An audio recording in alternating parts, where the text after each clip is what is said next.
Hello and welcome to the Mastering Node.js 12 course by Pack Publishing. I am Dimitris Lukas and I will be guiding you through some advanced Node.js topics and the latest features in JavaScript. In this video, I will present you the course material and everything you need to know to prepare for future videos. We will begin by a very important introduction to the Node.js concurrency model. Anyone willing to understand how Node works must know about the concurrency model, including terms like the heap or the event loop. In that same section, we will also work with promises and the latest async await features.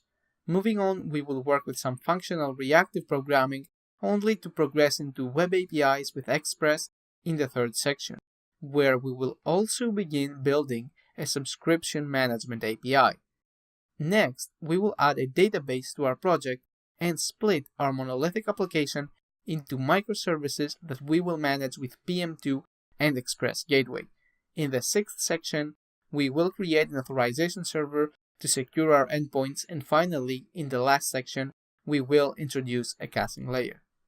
Before you start this course, it is very important to have some knowledge of JavaScript, to have worked with Node.js in the past, especially along with Express. This course takes the basics for granted and moves on to advanced concepts. In this course, we will also use Docker, however, having worked with it is not required. You can work on this course on any operating system capable of running a code editor, Node.js along with NPM, and an HTTP client for testing our endpoints. Postman is particularly good at this. We will instantiate things like databases or caches using Docker, so having Docker installed is a huge plus. Now let's see what this course plans on teaching you on a higher level. After completing this course, you will be able to integrate the latest features found in both Node and JavaScript, properly structure Express.js applications with things like middleware, utilities, and error handling.